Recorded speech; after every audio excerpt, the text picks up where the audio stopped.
Life shatters in the most unexpected ways. One moment, you're living in a beautiful mansion with the love of your life, and the next, you're sitting in an old car with nowhere to go, betrayed by the very people you sacrificed everything for. My name is Martha Caldwell, and at 67 years old, I never imagined I would be starting over. 45 years of marriage erased in a heartbeat. The funeral flowers had barely wilted when my world collapsed again. The look in my son's eyes, that cold, calculating stare I'd never seen before, haunts me still. How could I have raised someone capable of such cruelty? Where did Richard and I go wrong? I remember the morning of Richard's funeral with painful clarity. The weight of grief pressed down on me like a physical presence as I stood in our bedroom, struggling to fasten the clasp of the pearl necklace he had given me on our 25th anniversary. My fingers wouldn't stop trembling. Outside, rain pattered against the windows of our Oak Ridge Estates mansion, a Georgian revival that Richard and I had lovingly restored over decades. The home where we raised our son Bradley, celebrated countless Christmases, and planned to grow old together. "Mom, are you ready?" Bradley's voice called from the hallway. He sounded impatient, checking his watch as I opened the door. At 42, my son had grown into a handsome man who resembled his father. The same strong jaw, the same confident posture. But lately, I'd noticed something different in his eyes when he looked at me. Something distant. "I just need another minute," I whispered, my voice still raw from crying. Vanessa, my daughter-in-law, appeared behind him in a designer black dress that seemed more appropriate for a cocktail party than a funeral. "The car service is waiting," she said, tapping her manicured nails against the doorframe. "We can't be late to our own father's funeral." As if she had any claim to Richard. In 5 years of marriage to Bradley, she'd barely spent time with him, always finding excuses to miss our family dinners and holiday gatherings. The funeral passed in a blur of somber faces and whispered condolences. I stood like a statue as people filed past, squeezing my hand and offering platitudes that didn't penetrate the fog of my grief. "He's in a better place. Time heals all wounds. At least he didn't suffer." Empty words that couldn't fill the void Richard left behind. Bradley and Vanessa stayed at the mansion after the funeral. Initially, I was grateful for the company.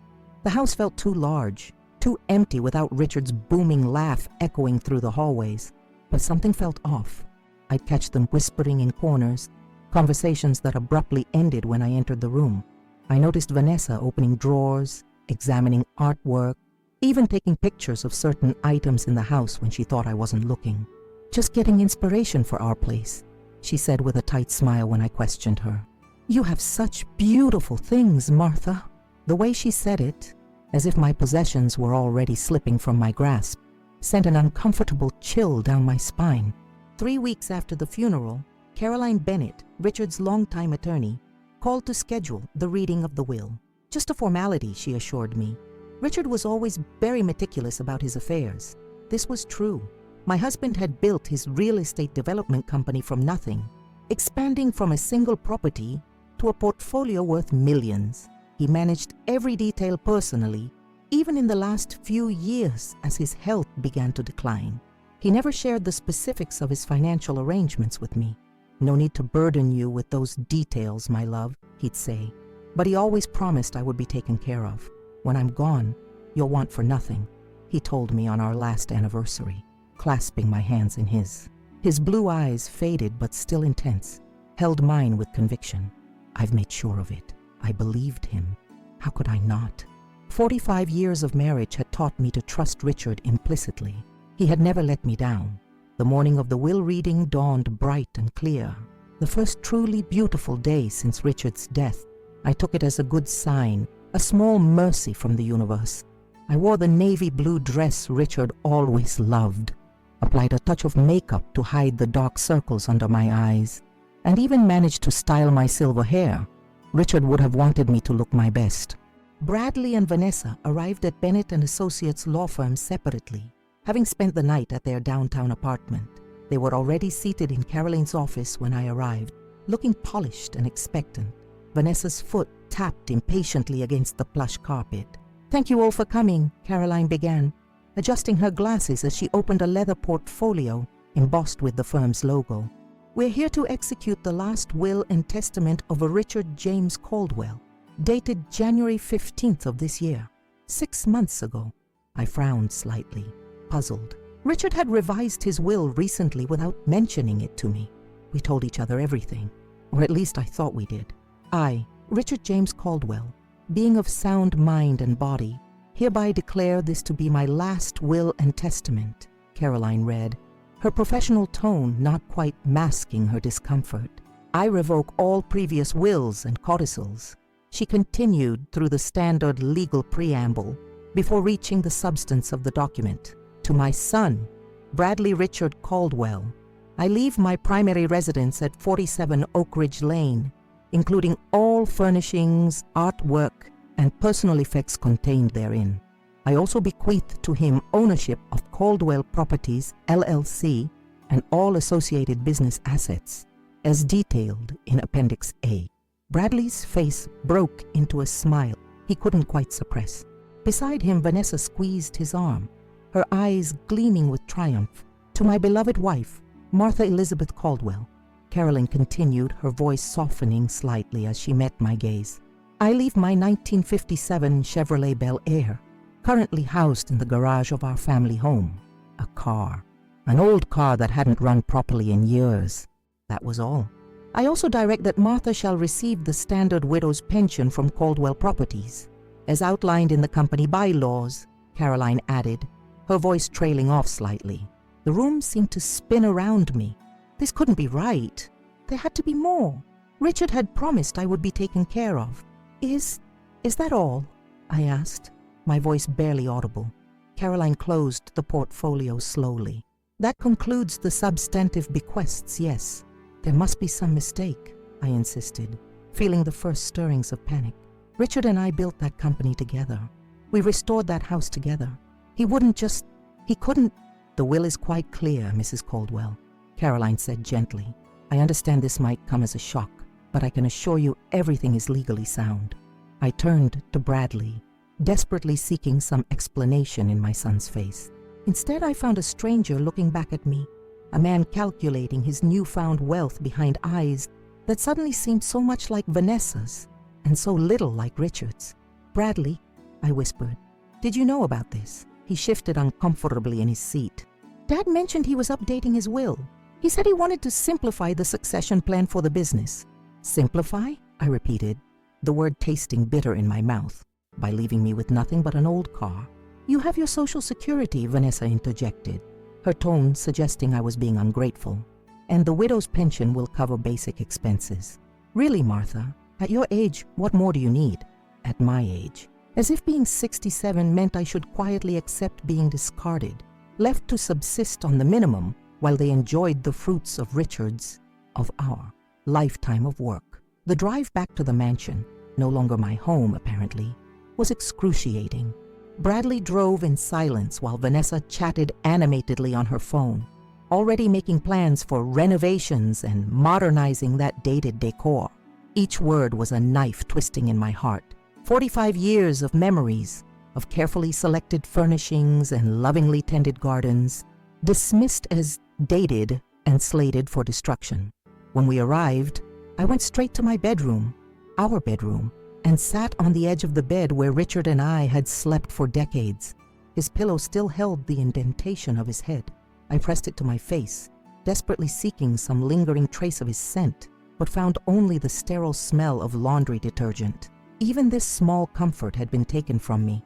Hours passed as I sat there, trying to make sense of what had happened. Richard had always been a fair man, a loving husband. He had built his business on integrity and straightforward dealing. This final act seemed so out of character, so cruel. There had to be an explanation I was missing. Dinner that night was a tense affair. Sophia, our longtime housekeeper, had prepared Richard's favorite pot roast, a well-intentioned gesture that only heightened my sense of loss. I pushed the food around my plate, unable to eat, while Bradley and Vanessa discussed their plans for the house as if I weren't there. We should convert the library into a home gym, Vanessa was saying, gesturing with her fork. Nobody reads physical books anymore anyway. Richard's library, his sanctuary. with the leather armchair where he spent countless evenings reading history books and biographies, the room where he taught Bradley to play chess, where he and I would share a glass of wine by the fireplace on winter evenings. And that garden of yours takes up so much space, she continued, turning to me with a smile that didn't reach her eyes. We could put in a pool instead, something modern with an infinity edge, my rose garden, the one Richard and I had planted together when we first moved in, adding new varieties each year on our anniversary. 45 roses for 45 years. When were you planning to make these changes? I asked quietly. The question hung in the air. Bradley and Vanessa exchanged a look I couldn't interpret. Well, Bradley said finally, setting down his fork, we were actually hoping to discuss that with you tonight. We think it would be best if you found somewhere else to live. Bradley continued, his voice eerily calm, as if discussing a minor scheduling conflict, rather than upending his mother's entire life. Olivia's place, perhaps, or a small apartment. Something more manageable for someone in your position. The words hung in the air between us, their meaning slowly penetrating the fog of grief and shock that had enveloped me since the will reading. I set my fork down carefully, afraid that if I moved too suddenly I might shatter into 1,000 pieces. My position, I repeated, my voice barely above a whisper. You mean being widowed after 45 years of marriage? Or do you mean being your mother? Bradley shifted uncomfortably, but Vanessa leaned forward, her diamond earrings catching the light from the chandelier that Richard and I had picked out together in an antique shop in Providence 20 years ago. Martha, let's be practical, she said, her voice syrupy with false sympathy. This house is far too large for one person. The maintenance alone is astronomical. And you heard Caroline. The pension will cover basics, but certainly not the upkeep of a 7-bedroom estate. This is my home, I said, feeling heat rise to my cheeks. Richard and I chose every piece of furniture, planted every tree in the garden. We raised you here, Bradley. Your height marks are still penciled on the kitchen door frame. Mom, that's exactly the point. Bradley sighed as if explaining something to a child. This place is stuck in the past. Vanessa and I need to make it our own, bring it into this century. We've already spoken with an interior designer, Vanessa added, pulling out her phone to show me sleek, minimalist room concepts that bore no resemblance to the warm, lived-in spaces Richard and I had created. And we're thinking of converting your rose garden into a koi pond with a meditation pavilion. My roses, the Darcy bustle that bloomed even in drought years, the peace rose that Richard had planted on our 20th anniversary, the climbing new dawn that framed our bedroom window, whose scent would wake us on summer mornings. When? I managed to ask. When do you expect me to leave? Bradley and Vanessa exchanged another of those looks that had become so familiar over the past weeks, calculating, conspiratorial. The designer wants to start next month, Vanessa said. So ideally, by the end of the week. The end of the week? I repeated, certain I had misheard. You want me to pack up 45 years of memories in 4 days? We can help you sort through your things, Bradley offered magnanimously. Obviously, you'll need to downsize considerably. Most of the furniture stays with the house, of course. Of course, I echoed hollowly. The antique secretary desk where I'd written letters to Richard during his business trips. The wingback chair where I'd nursed Bradley through countless ear infections. The china cabinet filled with my grandmother's Wedgwood that I'd hoped to pass down to my grandchildren someday. This is very generous of us, Martha, Vanessa said, reaching across to pat my hand condescendingly. Many people in your situation would be looking at assisted living facilities. Bradley insisted you deserved your independence. How gracious of my son to allow me independence after his father and I had given him everything. The best schools, family vacations to Europe, the seed money for his first investment venture. Even now, as he sat across from me planning to dismantle my life, he was wearing the Patek Philippe watch Richard had given him upon his graduation from Dartmouth. I see, I said quietly, folding my napkin and placing it beside my barely touched dinner. If you'll excuse me, I need some air. I walked out to the garden, my sanctuary for decades. The evening air was heavy with the scent of June roses, their blooms luminous in the fading light. I moved among them, touching each one gently as if saying goodbye to old friends. The Queen Elizabeth, with its perfect pink blooms, the fragrant Abraham Darby that Richard had surprised me with on my 60th birthday, the Mr. Lincoln, whose deep red petals matched the first Valentine Richard ever gave me. "Richard," I whispered to the gathering darkness, "what were you thinking? How could you leave me like this?" For the first time since his death, I felt something other than grief toward my husband, anger. How could he have been so careless with my future, so blind to our son's true nature? Richard had always been the one to make excuses for Bradley's self-centeredness, his entitlement. "He's young," he would say. "Success came too easily to him. He'll mature eventually." But Bradley was 42 now, hardly a youth finding his way, and Vanessa had clearly married him for his prospects, not his character. How had Richard not seen what was so painfully obvious to me now? I returned to the house after midnight, having walked the grounds until my feet ached and my mind was numb. The lights were off except for the small lamp I always left burning in the entryway, a habit from the days when Bradley might come home late from a high school party. Even now, facing eviction from my own home, I couldn't break the habit of maternal concern. As I passed the library, I noticed light spilling from beneath the door. Thinking Bradley or Vanessa had left a lamp on, I pushed the door open. To my surprise, I found Sophia, our housekeeper, carefully wrapping Richard's collection of first edition Hemingways in acid-free paper. "Sophia, what are you doing up so late?" She started at the sound of my voice, nearly dropping the volume of For Whom the Bell Tolls she'd been wrapping.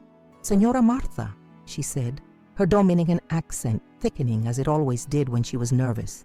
"I did not hear you come in. Are you packing Richard's books?" I asked, confusion giving way to suspicion. Sophia's dark eyes filled with tears. "Miss Vanessa, she told me to start boxing things.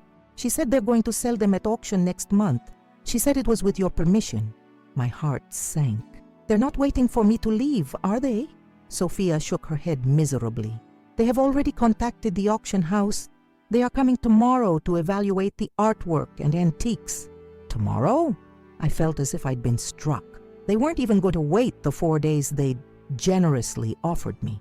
"Señora, I am so sorry," Sophia whispered, setting down the book and crossing herself. "I worked for you and Señor Richard for 20 years. This is not right, what they do to you." I sank into Richard's leather chair, running my fingers over the worn armrests where his hands had rested countless times. The reality of my situation was finally, fully sinking in. I was being erased from my own home, my own life, piece by piece. Tomorrow, strangers would walk through these rooms, assigning dollar values to my memories. "Sophia, did Richard say anything to you? Before the end, did he mention anything about the will, about his plans?" She hesitated, glancing towards the door, as if afraid we might be overheard. "He asked me to watch over you," she said finally. "He made me promise. And he said," she paused again, her brow furrowing, "he said to remind you about the car, that it was important." "The car? The Bel Air?" Sophia nodded. "He was very specific. He said if things became difficult after he was gone, I should tell you to remember the car." I frowned, puzzled. The Bel Air had been sitting in our garage for years, driven only occasionally when Richard felt nostalgic. He'd bought it for our 10th anniversary, a splurge we could barely afford back then, and spent countless weekends restoring it to its original glory. But in recent years, as his health declined, it had become little more than a dust collector, taking up space that Vanessa had repeatedly suggested would be better used for her Pilates equipment. "Did he say anything else? Anything specific about the car?" Sophia shook her head. "Only that it was important, that you would understand when the time came." But I didn't understand. Nothing made sense anymore. The man I'd shared my life with for nearly half a century had left me with nothing but an old car and cryptic messages.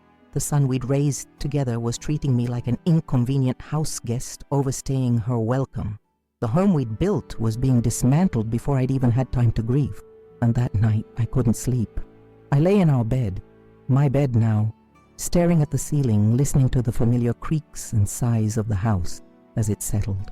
How many nights had I lain here beside Richard, planning our future, discussing Bradley's latest accomplishments, sharing the small intimacies of a life built together.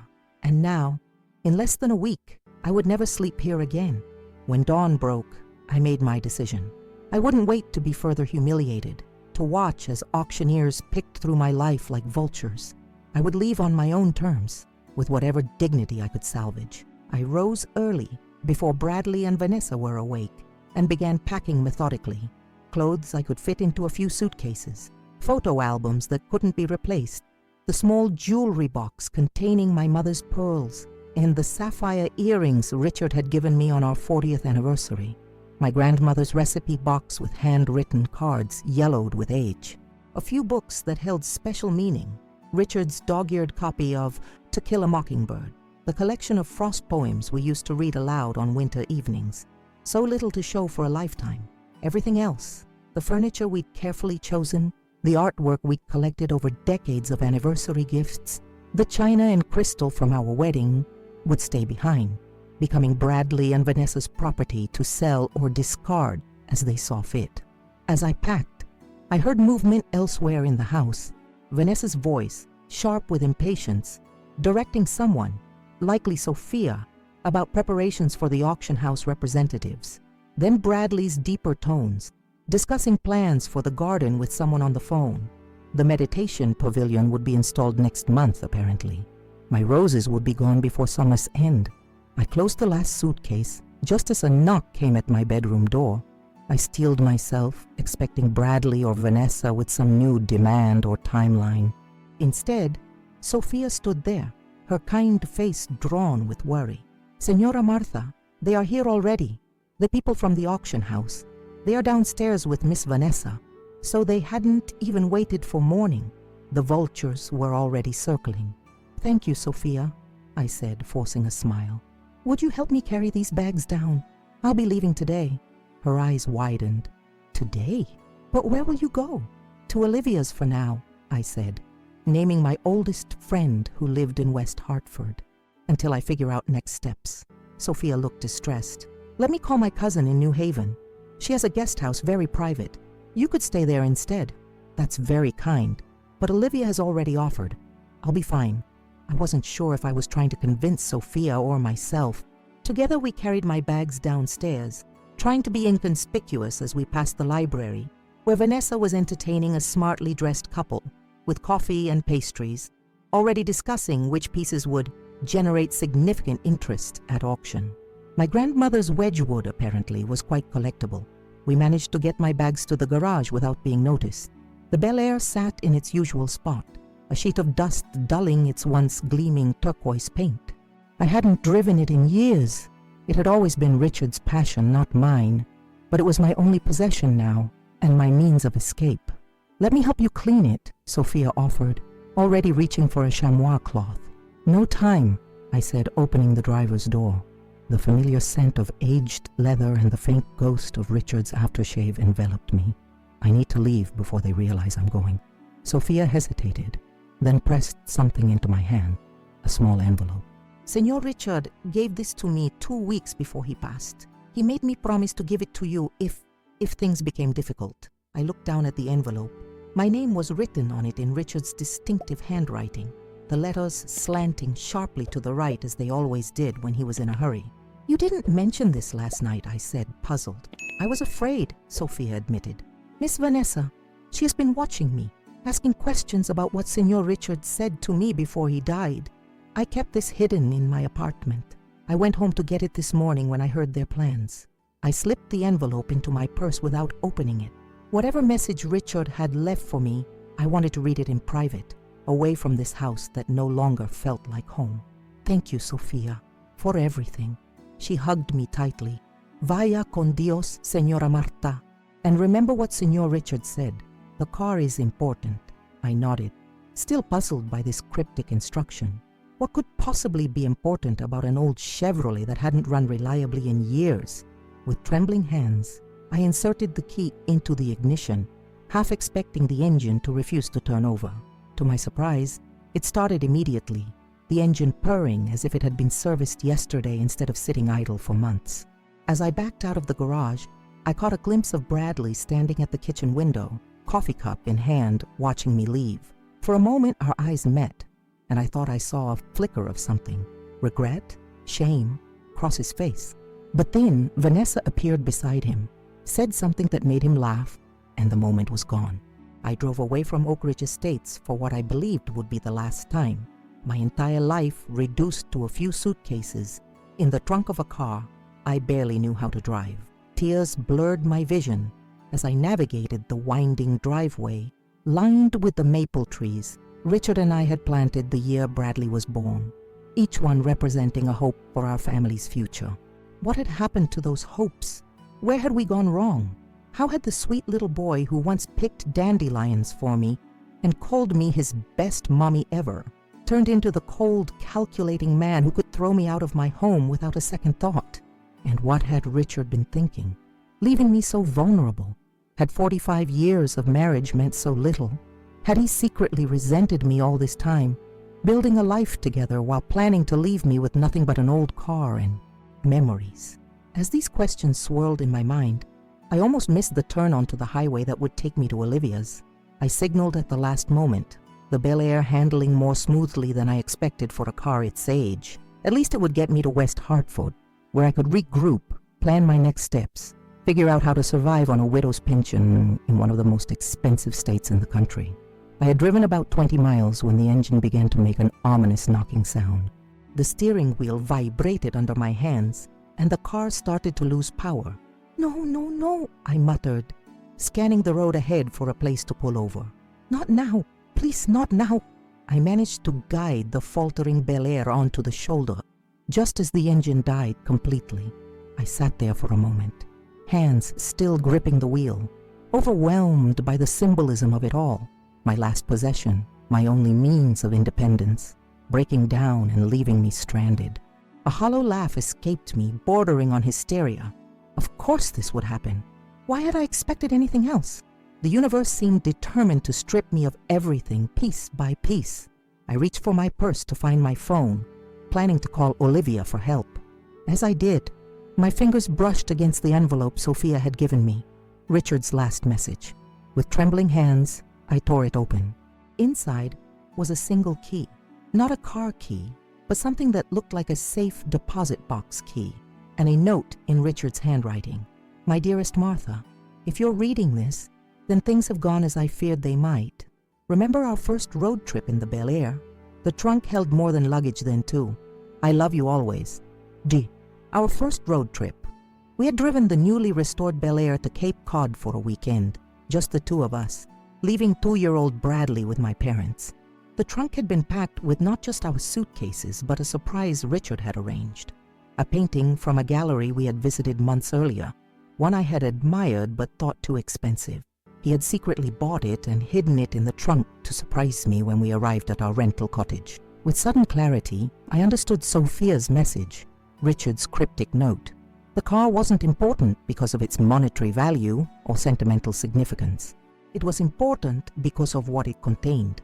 With renewed purpose, I got out of the car and walked to the back, inserting the key into the trunk lock with hands that no longer trembled. The trunk opened with a satisfying click, and for a moment, I just stared at what lay inside. Instead of the expected spare tire and jumper cables, I found a large leather briefcase, expensive, well-worn, and familiar. It was Richard's favorite, the one he'd carried to work every day for decades. Beside it sat a small fireproof lockbox, the kind used for important documents. My heart hammered against my ribs as I carefully lifted the briefcase from the trunk. It was heavier than I expected. Setting it on the ground, I tried the latches, half expecting them to be locked. They opened easily. Inside was more cash than I had ever seen in my life. Neat stacks of $100 bills, each wrapped in bank bands marked $10,000. I gasped, quickly closing the briefcase and glancing around the highway shoulder. I was alone, thankfully, with only the occasional car speeding past, none paying any attention to an elderly woman with a broken-down vintage car. With shaking hands, I reached back into the trunk for the lockbox. The key from Richard's envelope fit perfectly. Inside were documents, property deeds, bank statements, and another envelope with my name on it. I sank to the ground beside the Bel Air, my legs suddenly unable to support me. The mid-morning sun beat down on my shoulders as I opened the envelope with care, as if its contents might disintegrate if handled too roughly. "My dearest Martha," Richard's letter began. "If you're reading this, then events have unfolded as I feared they might. I've known for some time that our son is not the man we raised him to be. The signs were there.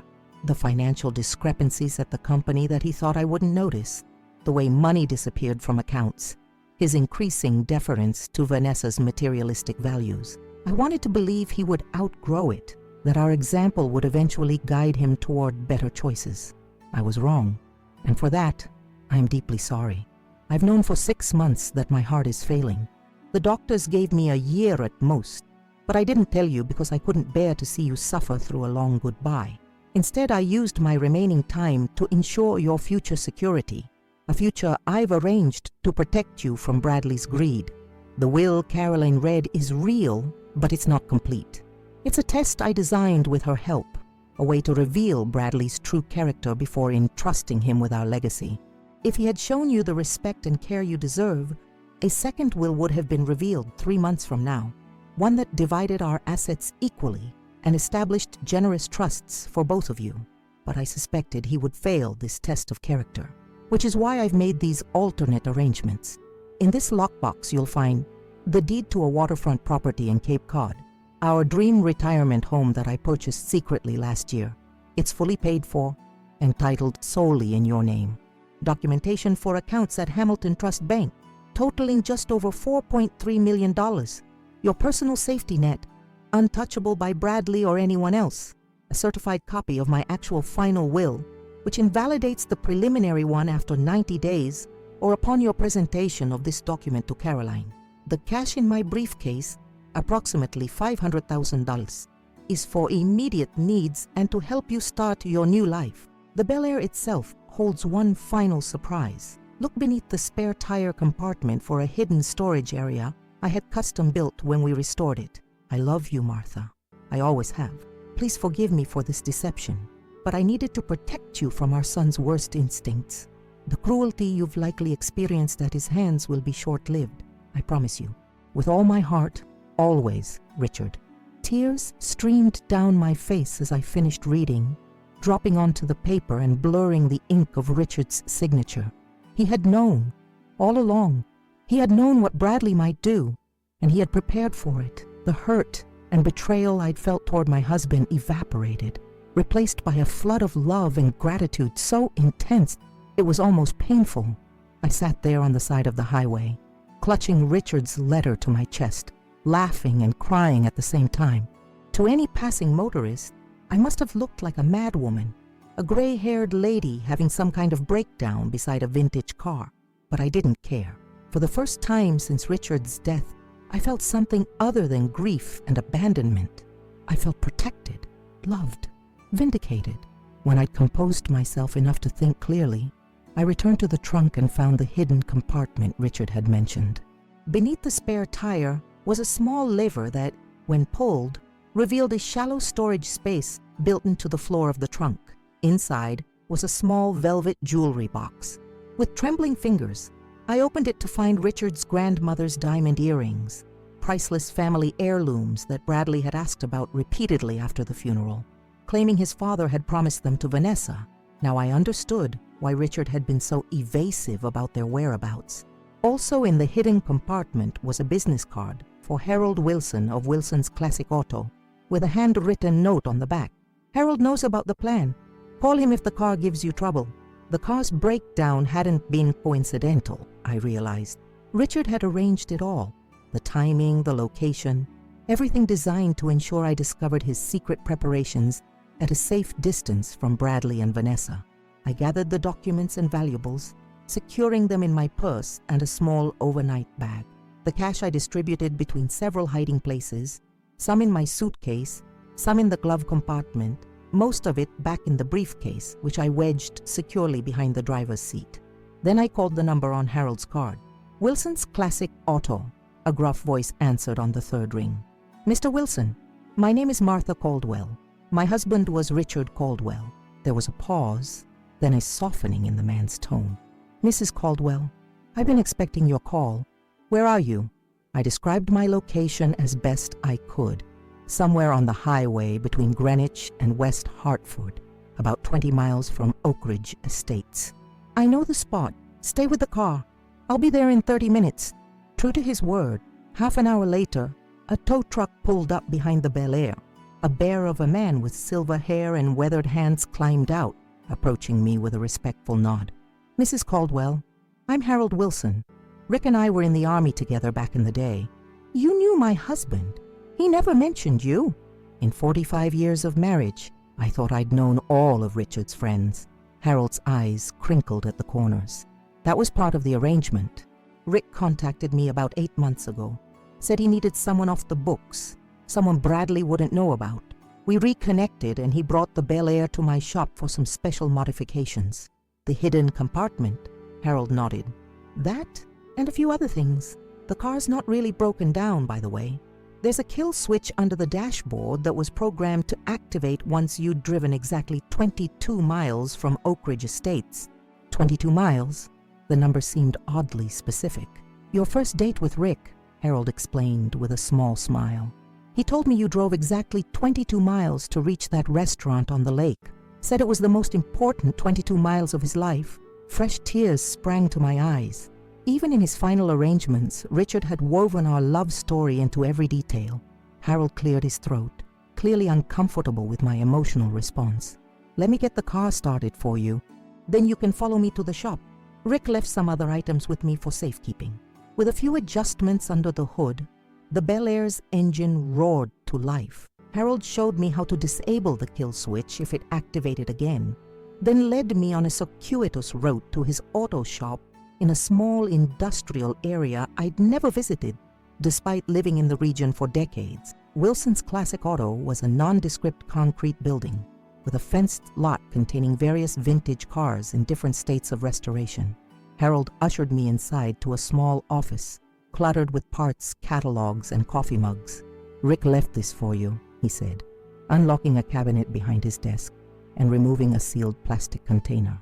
"Said you should open it in private." I accepted the container, noting Richard's handwriting on the label. "For Martha, Phase 2. There's a small apartment above the shop," Harold offered. "Used it myself when my wife and I were renovating our house last year. It's nothing fancy, but it's clean and private. You're welcome to use it while you get your bearings."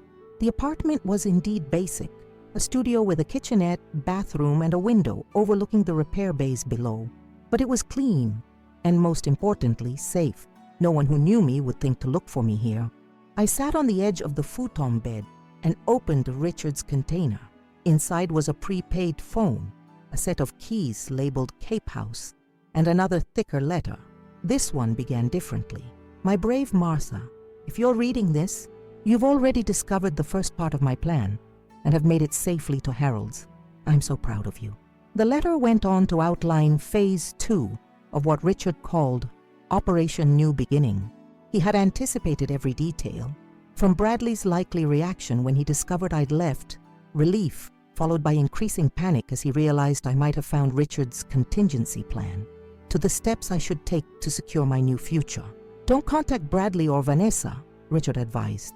"Don't contact Caroline yet either. Give them exactly 2 weeks of false security while you establish yourself at the Cape House. Harold will drive you there when you're ready. The address is programmed into the GPS I've left for you. Once you're settled, call the number for Samuel Winston at Hamilton Trust. He's expecting you and will help you access the accounts I've established. Only after meeting with Samuel should you contact Caroline to execute the real will. Bradley will fight it, of course. He'll claim I wasn't of sound mind, that you manipulated me, that we had a secret agreement. Let him rage. The documentation is ironclad, witnessed by multiple physicians and legal experts to prevent exactly this kind of challenge. What happens after that is entirely your choice, my love. The money, the properties, your relationship with our son, these are all yours to direct now. My only wish is that you use this freedom to create the life you deserve, one filled with the joy and peace that your gentle heart has always embodied. I wish I could be there to see you stand in your power, to watch you bloom once freed from obligations and expectations. Know that whatever you decide, I support you completely. just as you supported me through all our years together. All my love eternally, Richard." I pressed the letter to my lips, feeling Richard's presence surround me more strongly than at any time since his death. He hadn't abandoned me. He had freed me. That night, in Harold's spare apartment, I slept deeply for the first time in months. No dreams of loss, no waking in tears reaching for Richard's empty side of the bed, just peaceful rest, cradled in the certainty of my husband's enduring love and protection. The next morning, I used the prepaid phone to call Olivia. I didn't tell her everything, not yet, but assured her I was safe and would be in touch soon. Then I sorted through my few possessions, deciding what to take to Cape Cod and what to leave behind. The woman who had left Oak Ridge Estates yesterday, broken and betrayed, was already fading. In her place stood someone newer, stronger, a Martha, reclaiming her dignity and preparing to write the next chapter of her life on her own terms. Harold knocked on the apartment door around noon. "Thought you might like some lunch," he said, holding up a deli bag. "Italian sub with extra provolone. Rick said it was your favorite." I smiled, touched again by Richard's attention to detail. How thoroughly he'd briefed his old army buddy on my preferences. "Thank you, Harold. Would you like to join me?" Over sandwiches, Harold filled in more gaps in Richard's plan. "He started getting things in order last summer," he explained. "At first I thought he was just being cautious. Lots of guys our age start thinking about legacy planning. But then he confided about his heart condition and his concerns about Bradley." "How much did he tell you about our son?" I asked, curious about what Richard had shared with this virtual stranger. Harold hesitated, enough that I'm not surprised by what happened. "Rick showed me some financial records. Money disappearing from company accounts, unauthorized loans, discrepancies that all pointed to Bradley siphoning funds. Rick was heartbroken, but determined to protect you. Why didn't he confront Bradley directly, or tell me what was happening?" He tried to address it obliquely with Bradley several times. The responses convinced him that a direct confrontation would only lead to better concealment, not changed behavior. Harold took a bite of his sandwich, chewing thoughtfully. "As for not telling you, Rick said you'd already lost so much. Your parents, your sister. He couldn't bear to take away your belief in your son too. He hoped Bradley might still prove him wrong." I nodded, understanding Richard's reasoning, even as I wished he'd shared this burden with me. We could have faced it together, as we had every other challenge in our marriage. "When do you want to leave for the Cape House?" Harold asked, changing the subject. I considered my options. Part of me wanted to rush headlong into this new beginning, to put as much distance as possible between myself and the humiliation I'd endured at Bradley and Vanessa's hands. But another part, the strategic thinker that had helped Richard build his business in the early years, recognized the wisdom in his 2-week suggestion. Not immediately, I decided. There are things I need to do first, arrangements to make. Harold nodded approvingly. "Rick said you were the brains of the operation. Said he never made a good decision without running it by you first." The compliment warmed me, affirming a truce about our partnership that I had sometimes doubted in the dark days following the will reading. Over the next 3 days, I operated with careful precision, following Richard's guidance while adding my own touches to Operation New Beginning. I opened a new bank account at a credit union with no connection to our family's usual financial institutions. I purchased a simple wardrobe of comfortable clothes suitable for coastal living, so different from the formal attire expected of a Greenwich matron.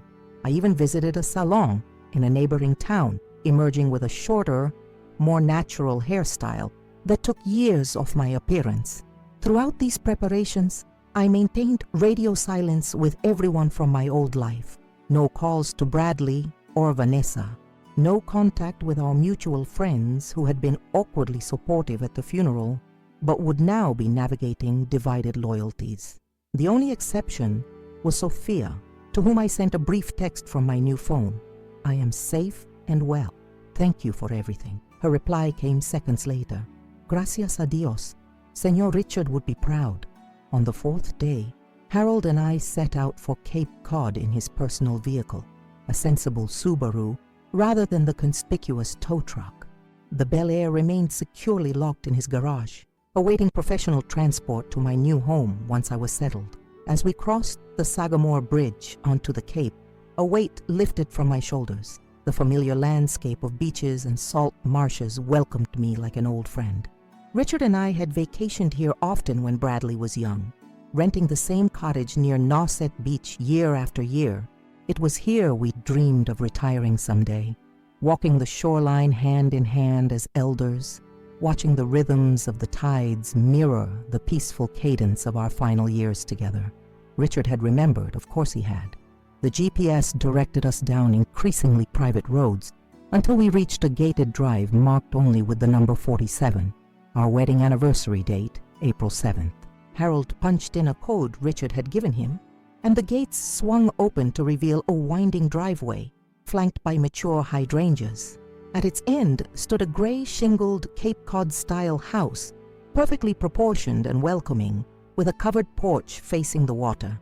"Here we are," Harold said unnecessarily as he parked. "Home." I stepped out of the car, breathing in the salt-tinged air, hearing the distant crash of waves against the shore. A pair of Adirondack chairs sat on the porch, positioned to capture the view of the private beach below. Between them was a small table holding a carved wooden box. With trembling steps, I approached the porch and lifted the box's lid. Inside was a smooth beach stone with a single word painted on it in Richard's distinctive hand: "Welcome." The Cape House was everything Richard and I had ever dreamed of. Walking through the front door felt like entering a world crafted specifically for me, for us. The open floor plan allowed sunlight to pour through large windows, illuminating wide planked hardwood floors the color of driftwood. A stone fireplace anchored the living room, with built-in bookshelves already stocked with many of our favorite titles, volumes I'd assumed were lost to me forever. "How did he manage this?" I whispered, running my fingers along the spines of books I recognized from our library at Oak Ridge. Harold smiled. "Rick made several trips up here last year, brought carloads of things, books, photographs, even some smaller pieces of furniture. Said he was seeding your new life." Every room held similar surprises. In the kitchen, I found my grandmother's cast-iron skillet hanging above a professional-grade range. In the study, Richard's collection of nautical maps adorned the walls. The master bedroom featured a quilt my mother had made for our 30th anniversary, which I'd tearfully assumed Bradley and Vanessa would discard. "He smuggled these things out gradually," Harold explained as I marveled at each discovery. "Said Bradley and Vanessa never noticed what was missing. They were too focused on what they thought they'd gain." That night, after Harold departed with promises to arrange transport for the Bel Air, I sat alone on the porch watching the sunset paint the sky in shades of amber and rose. A bottle of Richard's favorite Cabernet stood open on the table between the Adirondack chairs, 2 glasses beside it. I poured one for myself and one for him. A ritual that felt right, not maudlin. "You thought of everything, didn't you?" I said aloud, raising my glass toward the empty chair. The sea breeze lifted my newly shortened hair, and I imagined it was Richard's touch, his silent response. The following days unfolded in a peaceful rhythm as I settled into my new home. I explored the surrounding area, discovering a charming village within walking distance where locals greeted me with friendly curiosity. I found a small grocery store, a bookshop, and a cafe with outdoor seating overlooking the harbor. No one here knew me as Martha Caldwell, widow of Richard Caldwell, mother of Bradley. I was simply Martha, the new resident in the gray shingled house on the point. On the 10th day, exactly as Richard had instructed, I called Samuel Winston at Hamilton Trust Bank. His response was immediate and efficient. "Mrs. Caldwell, we've been expecting your call." Mr. Caldwell was most explicit about the timeline. "Are you able to come to our Boston office tomorrow? There are several matters requiring your attention." The next morning, I drove the modest Toyota sedan that had appeared in my garage 3 days after my arrival. Another of Richard's arrangements, delivered by a local dealership with registration and insurance, already completed in my name. The 2-hour drive to Boston gave me time to prepare mentally for what would come next. I was no longer the devastated widow being ejected from her home. I was a woman with purpose, with resources, with a plan. Samuel Winston was younger than I expected. Perhaps 40, with kind eyes behind stylish glasses. He greeted me with respectful warmth, ushering me into a conference room where several folders awaited my attention. "Your husband was one of the most meticulous clients I've ever worked with," he said, opening the first folder. "He began transferring assets to these secure accounts approximately 8 months ago, always in amounts small enough to avoid triggering any notifications to other parties at Caldwell Properties. I learned that Richard had quietly liquidated several personal investments, redirecting the funds to accounts solely in my name. He had sold off his minority stake in a commercial development to a trusted colleague, converting the proceeds to the cash I'd found in his briefcase. Most significantly, he had used his personal inheritance from his parents, money that had never been commingled with our marital assets, to purchase the Cape House outright. The total portfolio value is $437 million, Samuel concluded. Conservatively invested as Mr. Caldwell directed, this should generate approximately $175,000 annually, more than enough for you to live comfortably without ever touching the principal. I sat back, overwhelmed by Richard's foresight and generosity. He had ensured not just my survival, but my independence and security. "There's something else," Samuel added, reaching into his desk drawer. "Mr. Caldwell asked me to give you this once the financial matters were addressed." It was a thumb drive, labeled simply, "For Martha's eyes only." Samuel provided the laptop and left me alone in the conference room. With trembling fingers, I inserted the drive. A video file appeared, Richard's face, recorded in what looked like his study at Oak Ridge, sunlight streaming through windows behind him.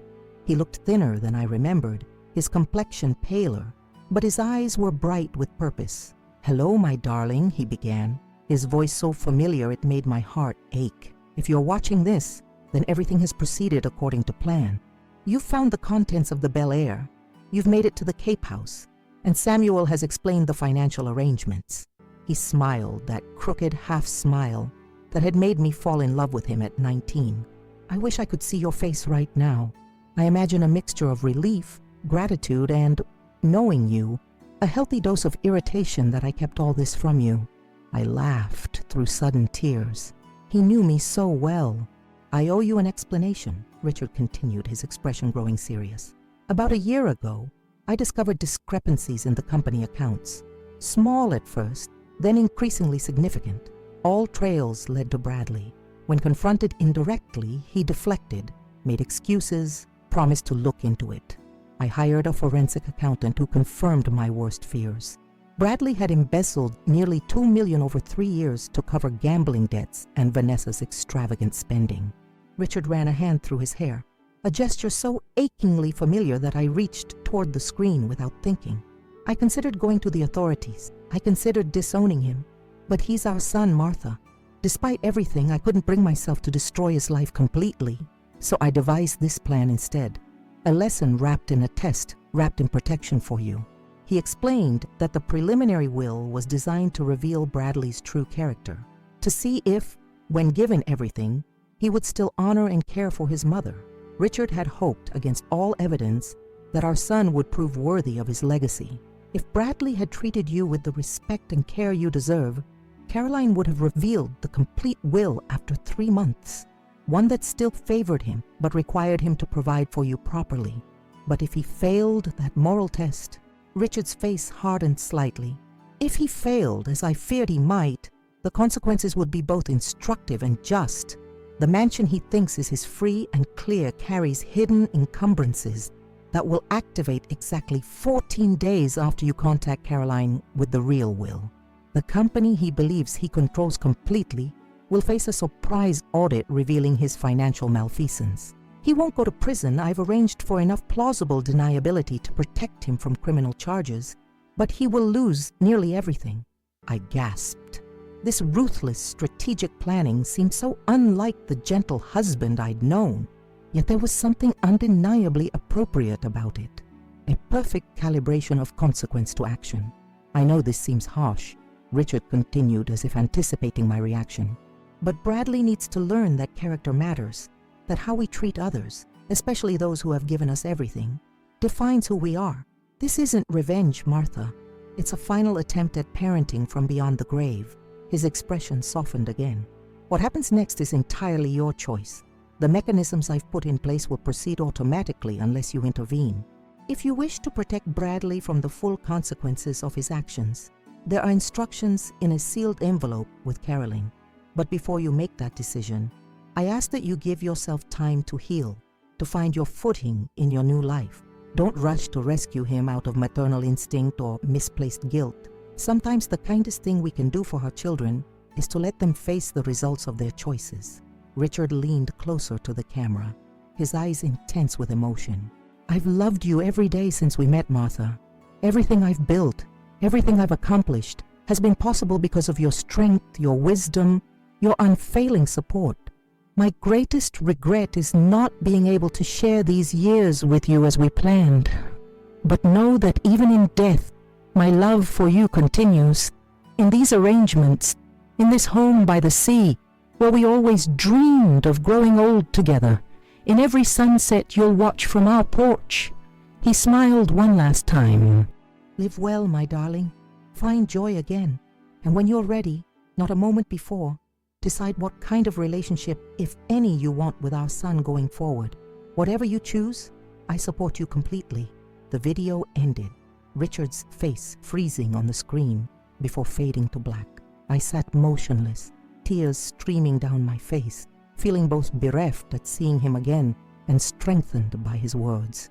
The next morning, exactly 2 weeks after leaving Oak Ridge Estates, I called Caroline Bennett. "Martha," she answered, relief evident in her voice. "I've been so worried. Bradley said you'd left suddenly and no one knew where you'd gone." "I'm safe," I assured her, and I found Richard's contingency plan. There was a pause, then a soft exhale. Thank goodness. He was so concerned you might not discover it in time.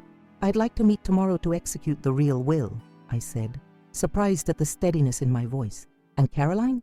I don't want Bradley notified in advance." The meeting was set for noon the following day. I spent the evening in quiet contemplation, sitting on my porch with a cup of tea, watching the moonlight silver the waves. The anger and hurt I'd felt toward Bradley remained, but tempered now by something else. A sad understanding of how thoroughly he had lost his way and how catastrophic the consequences would be.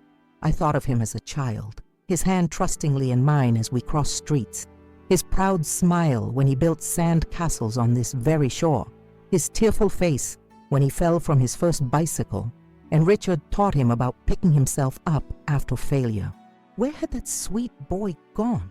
Could he find his way back from the entitled, callous man he had become?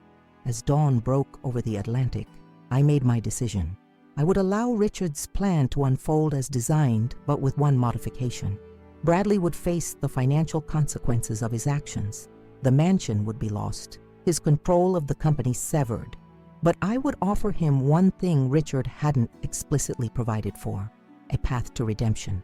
The drive to Caroline's office felt like crossing a threshold between my old life and my new one. I wore a simple linen dress in sea glass blue, so different from the formal attire expected of me in Greenwich, and drove with the windows down, letting the summer air tousle my shorter hair. Caroline was waiting alone in her office, a thick legal document on the desk before her, her expression a mixture of professional composure and genuine concern. "You look different, Martha," she observed as I took a seat. "Stronger. I feel different," I acknowledged. "Richard's arrangements have given me more than financial security. They've given me perspective." We proceeded efficiently through the legal formalities. The real will was indeed comprehensive, reversing the provisions of the preliminary version, placing the bulk of Richard's considerable estate in my control, and outlining specific consequences for Bradley's financial misconduct. "There's the matter of the sealed instructions," Caroline said when we had finished, producing an envelope with my name written in Richard's hand. "Richard was adamant that you should read these privately before making any final decisions regarding Bradley." I opened the envelope there in Caroline's office, scanning the contents quickly. They were, as Richard had suggested in his video, instructions for mitigating the consequences Bradley would face, legal maneuvers that would soften the blow, protect him from the worst outcomes, essentially letting him off with a stern warning rather than the financial devastation currently set in motion. "I need to think about this," I told Caroline, folding the letter carefully and returning it to the envelope. "Of course," she nodded. The transfer of assets doesn't happen immediately. You have about 72 hours before everything becomes irrevocable. As I prepared to leave, Caroline asked hesitantly, "What about Bradley? Do you want me to inform him now?" I considered this carefully. The maternal part of me wanted to shield him, to break the news gently, to be there when he learned how thoroughly his plans had backfired. But another part, the part Richard's arrangements had awakened, recognized that continuing to protect Bradley from consequences was what had led to this situation in the first place. No, I decided finally. Let the legal notifications proceed as Richard outlined. Bradley made his choices with full awareness of what he was doing. He can receive the consequences with the same awareness. Caroline nodded, a glimmer of respect in her eyes. Richard always said you were the backbone of the family. I see what he meant now. I left her office feeling oddly light, as if I'd set down a burden I'd carried for years. The burden of making excuses for Bradley, of overlooking his flaws, of trying to smooth his path, even when he was careening in the wrong direction. As I drove back toward the Cape, my phone rang. The caller ID showed Bradley's name, the first contact he'd attempted since I'd left Oak Ridge 2 weeks earlier. I let it go to voicemail, curious what would prompt him to reach out after so thoroughly dismissing me from his life. His message, when I played it later that evening from the safety of my porch, was revelatory. "Mom, it's me. Look, I've been thinking about how things went down, and maybe I was a little harsh. Call me back when you get a chance. We should talk about your situation." No apology, no genuine remorse. Just a calculated attempt to re-establish contact now that he'd had time to consider how my disappearance might affect him. Perhaps he'd realized there might be more to Richard's arrangements than initially appeared. Perhaps Vanessa was pressuring him to ensure I wouldn't cause trouble. Whatever his motivation, the timing was telling. He hadn't called out of concern for my welfare during the 2 weeks I'd been gone. He'd called the very day I'd met with Caroline, as if some sixth sense had alerted him that his comfortable inheritance might be in jeopardy. I deleted the message without returning the call. Bradley would learn soon enough how thoroughly his world was about to change.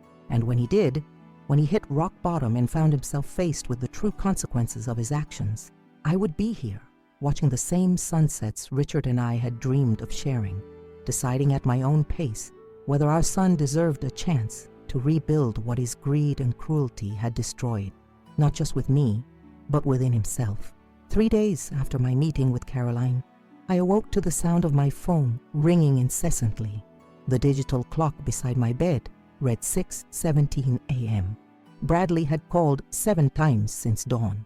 I silenced the phone and walked to the kitchen to make coffee, my morning ritual in this new life. Through the windows, I could see that the sea was choppy today, white caps dotting the steely blue surface beneath an overcast sky that matched my mood. I knew what had happened. The 72 hours Caroline had mentioned had elapsed. The legal notifications had been delivered. Bradley's world was collapsing around him, and he was desperately trying to reach me, the mother he'd so casually discarded 3 weeks earlier. As I sipped my coffee on the porch, wrapped in a light sweater against the morning chill, my phone buzzed with a text message, not from Bradley this time, but from Sophia. "Senora Martha, it is chaos here. Mr. Bradley received papers from lawyers this morning. He is throwing things, shouting. Miss Vanessa is crying, packing bags. I thought you should know." I stared at the message, feeling oddly detached from the drama unfolding in my former home. It seemed so distant now, like watching a storm on the horizon from the safety of shore. "Thank you for letting me know, Sophia," I replied. "Please take care of yourself. It might be best if you weren't there today." "Already left," came her swift response. "Going to my sister's until things calm down." Mr. Bradley is not himself. I wondered if that was true. Perhaps this was exactly who Bradley was, who he had always been beneath the veneer of respectability and filial devotion. Perhaps Richard had seen it long before I had allowed myself to. Around noon, my phone rang again. Caroline's name appeared on the screen. I answered, curious about the official aftermath. "Martha," she began, her voice carrying a mixture of professional detachment and personal concern. "I wanted to update you. The real will has been officially filed with the probate court. Bradley was served with notice this morning, along with documentation of the financial improprieties Richard had documented." "How did he react?" I asked. though I already had a good idea from Sophia's message. Not well, Caroline said with characteristic understatement. He arrived at my office about an hour ago, demanding explanations. When I outlined the situation, the temporary nature of the preliminary will, the evidence of his embezzlement, the impending loss of the mansion, he became volatile. Did he threaten you? I asked sharply, concerned for her safety. Security escorted him out, she assured me. But Martha, you should know. He's determined to find you. He seems to believe you somehow manipulated Richard into these arrangements. He's not thinking rationally. I thanked Caroline for the warning and hung up, feeling a strange calm despite the implied threat. Bradley didn't know about the Cape House. Richard had purchased it through a series of shell companies specifically to keep it untraceable. I was safe here, protected by my husband's foresight, even from the son we had raised together. The day passed quietly as I attended to small tasks around the house, arranging books on shelves, planting herbs in pots on the porch, normal activities that felt revolutionary after decades of having staff handle such details at Oak Ridge. Around sunset, Harold called to let me know the Bel Air had been successfully transported to the Cape and was now securely stored in the detached garage behind my house. Thought you might want to know, he added, that your son hired a private investigator to track you down. Fellow came to my shop asking questions about the Bel Air, claiming to be an insurance adjuster. My heart quickened slightly. Did you tell him anything? Only that I'd scrapped it for parts after it couldn't be repaired. Harold chuckled, said the engine block was shot beyond saving. He seemed to buy it, but stay alert anyway. That night, I dreamed of Richard. We were walking along the beach below our Cape House, hand in hand, as we had so many times during vacations past. The dream was so vivid I could feel the sand between my toes, the gentle pressure of his fingers interlaced with mine. You're doing well, my love, Dream Richard said, his face more relaxed and youthful than in his final months. I'm proud of you.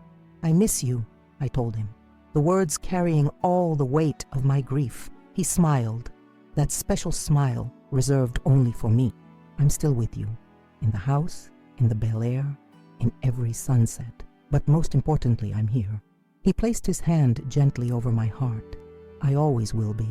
I woke with tears on my cheeks, but a strange sense of peace in my heart. Whatever came next, I knew I could face it with the strength Richard had always seen in me, even when I doubted it myself. A week passed with no further contact from Bradley. I began to settle into a routine in my new community. Morning walks on the beach, afternoon visits to the village bookstore or cafe, evenings on my porch watching the ever-changing seascape. I joined a local gardening club and started volunteering at the small maritime museum 2 afternoons a week. People knew me simply as Martha, the new widow from away, and seemed to respect my privacy while still welcoming me into their tight-knit community. Then on a foggy Tuesday morning, as I returned from my walk, I saw an unfamiliar car parked in my driveway, a sleek black Mercedes that screamed wealth and status. Sitting on my porch steps, his designer suit incongruous against the weathered gray shingles of my house, was Bradley. My first instinct was fear, quickly followed by anger. How had he found me? What right did he have to invade this sanctuary? But beneath these emotions was something else, a small, persistent ache that recognized this broken man as my child, despite everything. I approached slowly, forcing calm into my voice. "Hello, Bradley."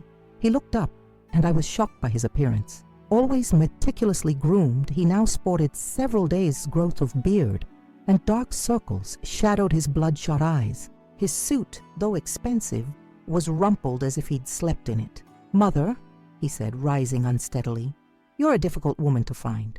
"That was the point," I replied, maintaining a safe distance. "How did you locate me?" He gave a bitter laugh. "Money still opens doors, at least the doors that haven't been slammed shut by Dad's posthumous revenge plot. I hired 3 different investigators until one finally traced a property purchase through the shell companies. Clever setup. I never would have guessed Dad had such deviousness in him." "Your father was protecting me," I said simply. "Something you failed to do." Bradley flinched as if I'd slapped him. "Is that what this is about? You felt insufficiently coddled after he died, so you're punishing me by taking everything?" "I didn't take anything, Bradley. I merely allowed the consequences of your own actions to unfold. The embezzlement, the cruel dismissal of your mother from her home. These were your choices, not mine. He paced the small area at the foot of my porch steps, agitation evident in every movement. The company is ruined. The mansion is being foreclosed on. Vanessa has left me. Are you satisfied now? Is your revenge complete? This isn't revenge, I said quietly. It's justice, and it wasn't my design. It was your father's final act of parenting. He loved you enough to let you face the consequences of your actions. Bradley's face contorted with rage. Loved me? He destroyed me, and you helped him do it. No, Bradley. You destroyed yourself when you stole from the company, when you treated me like garbage to be discarded, when you betrayed every value your father and I tried to instill in you. He stopped pacing abruptly, his expression shifting from anger to calculation, a look I recognized from board meetings where Richard and I had watched him maneuver for advantage. You can fix this, he said, his tone suddenly conciliatory.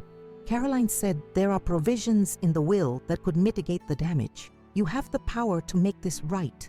Make what right exactly, I asked. The financial fraud? The heartless eviction of your mother? Which part do you want me to fix for you? He spread his hands in a gesture of supplication. All of it. We can start fresh. I've learned my lesson, Mother. I swear I have.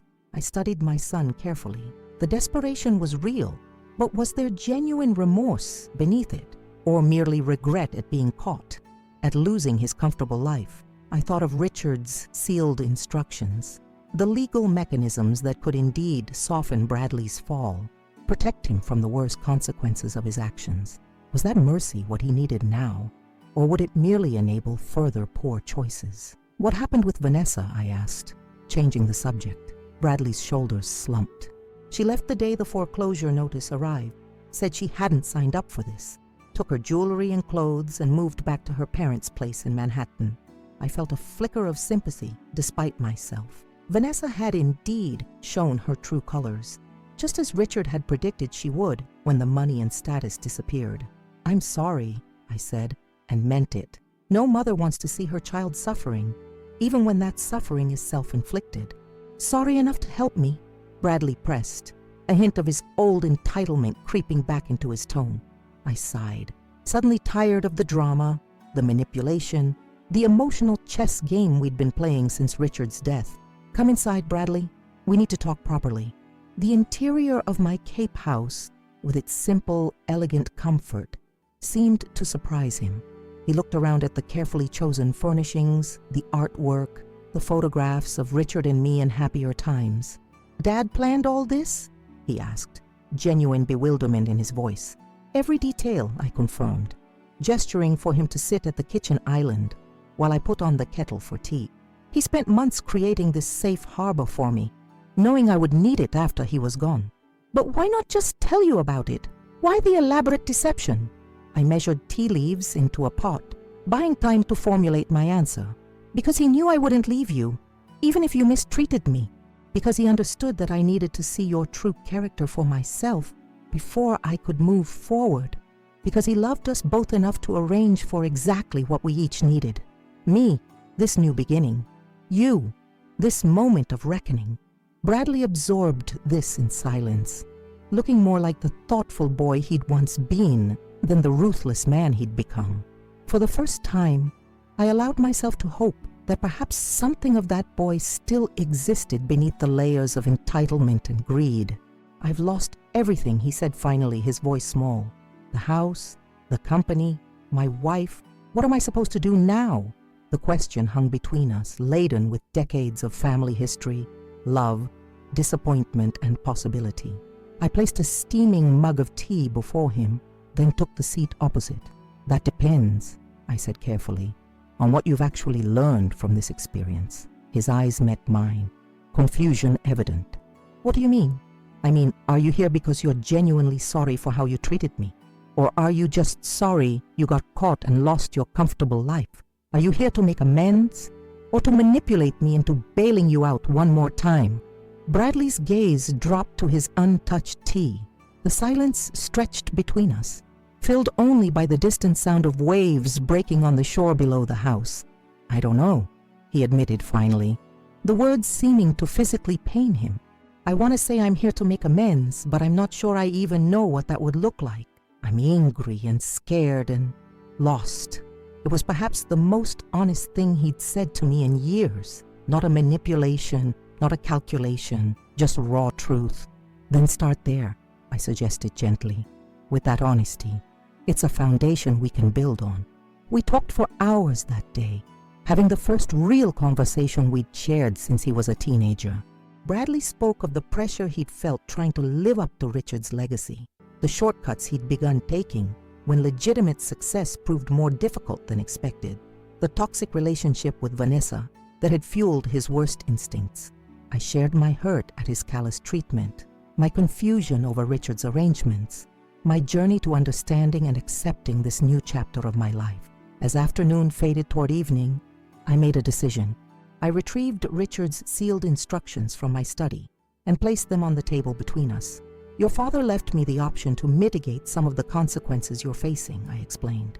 Legal mechanisms that could save the mansion, protect you from the worst financial fallout, essentially give you a second chance. Hope flickered in Bradley's eyes, quickly tempered by wariness. Why would he do that, after going to such lengths to punish me? Because he loved you, I said simply, and because he trusted my judgment about whether you deserved that second chance. And do I? Bradley asked, vulnerability naked in his expression. Deserve it? I considered the question carefully, weighing the genuine remorse I'd seen today against the calculated cruelty he'd shown earlier. Not yet, I answered honestly, but you could earn it. I outlined my proposal, a path forward that honored both Richard's design for consequences and my maternal instinct for mercy. Bradley would not receive an immediate bailout. The mansion would still be lost, along with his controlling interest in the company.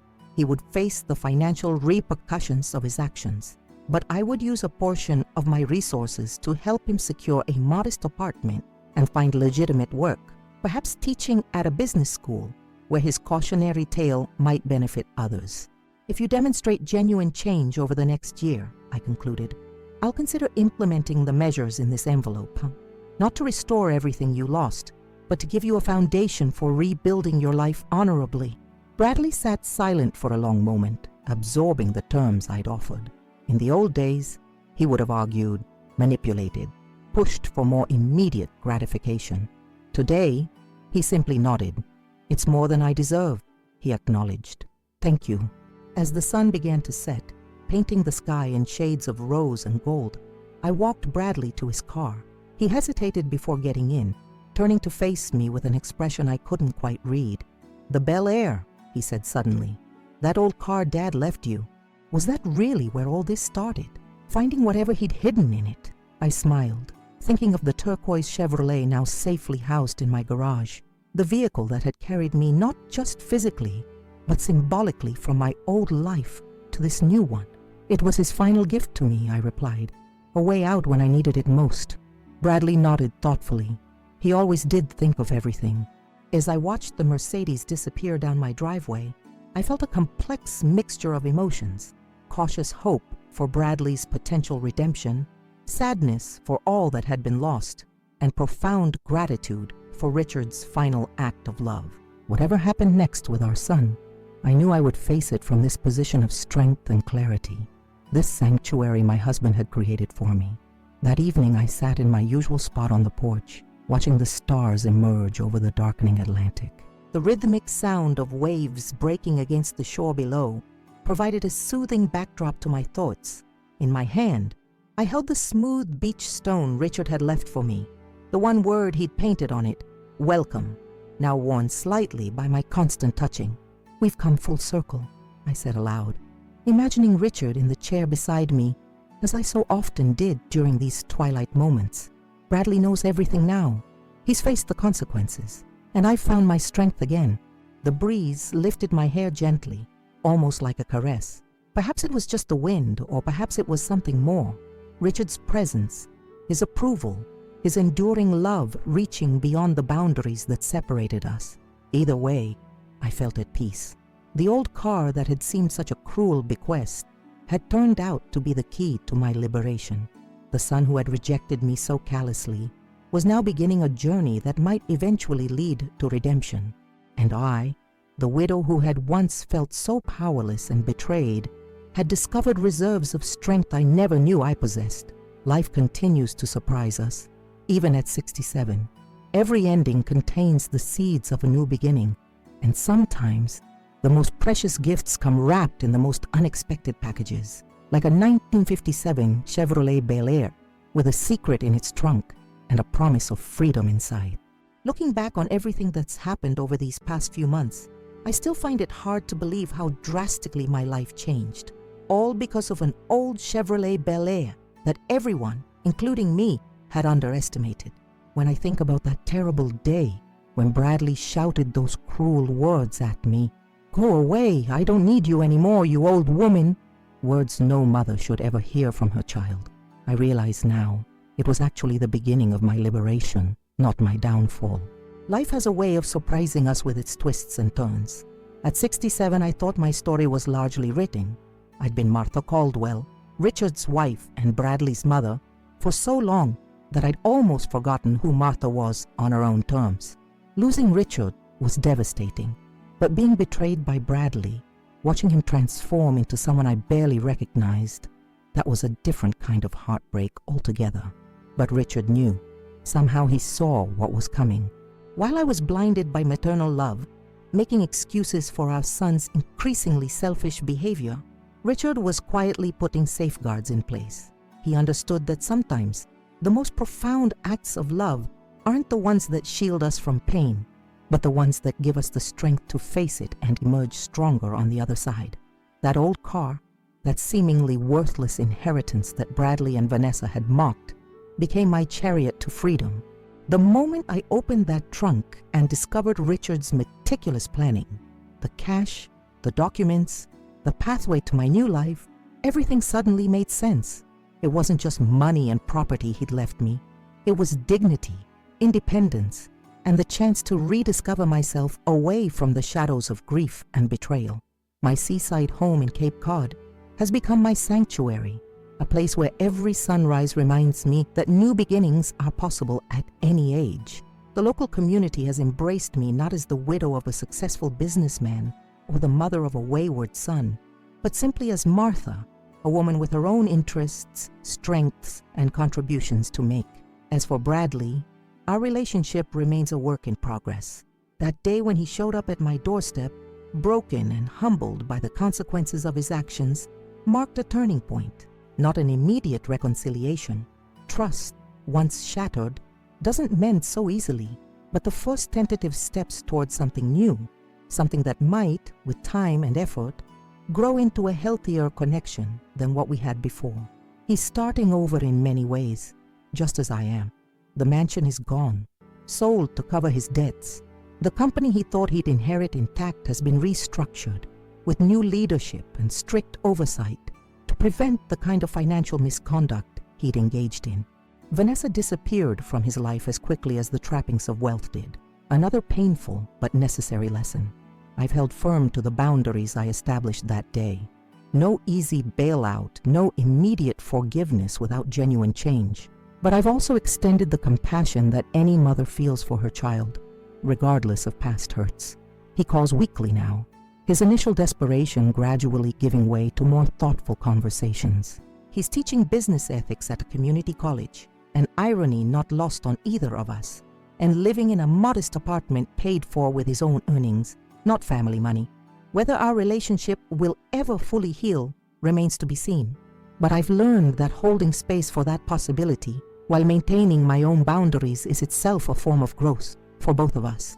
Richard would be proud, I think, not just of how his elaborate plan unfolded, but of how I've embraced this unexpected chapter of my life. Sometimes in the evening, sitting on my porch watching the waves, I can almost feel him beside me, his presence as real and comforting as the sound of the tide against the shore. I share this story not for sympathy or vindication, but because I believe our experiences, even the painful ones, can light the way for others. If you're facing betrayal, loss, or a complete upheaval of the life you thought you'd have, know that renewal is possible. Sometimes the very things that seem like our greatest losses, an old car instead of a mansion, in my case, turn out to be disguised blessings, keys to doors we never knew existed. If my journey has resonated with you in any way, I invite you to become part of our community at Revenge Expected. Subscribe to our channel where stories like mine, tales of justice, unexpected twists, and ultimately redemption are shared daily. Your subscription helps us continue finding and sharing these powerful narratives that remind us all that life's setbacks often contain hidden opportunities. The comment section below is where our community truly comes alive. I'd be deeply grateful to hear your thoughts on my story. Have you experienced something similar? What would you have done in my situation? Would you have offered Bradley the path to redemption that I did, or would you have chosen differently? Each comment adds another dimension to these shared experiences, creating connections that transcend our individual circumstances. If you found value in my story today, please consider hitting the like button. It helps others find these narratives and expands our circle of shared wisdom. And if you're able, supporting the channel through super thanks would be tremendously appreciated. These contributions help cover the costs of producing these videos daily, allowing us to continue bringing you authentic stories of resilience, justice, and unexpected turns of fortune. Running this channel requires significant resources, from research to production to the platform that brings us together. Your super thanks donations directly fund our ability to maintain the quality and frequency of content you've come to expect. Even a small contribution makes a meaningful difference in our ability to continue this work that means so much to all of us. Before you leave, take a moment to explore the other videos on the channel.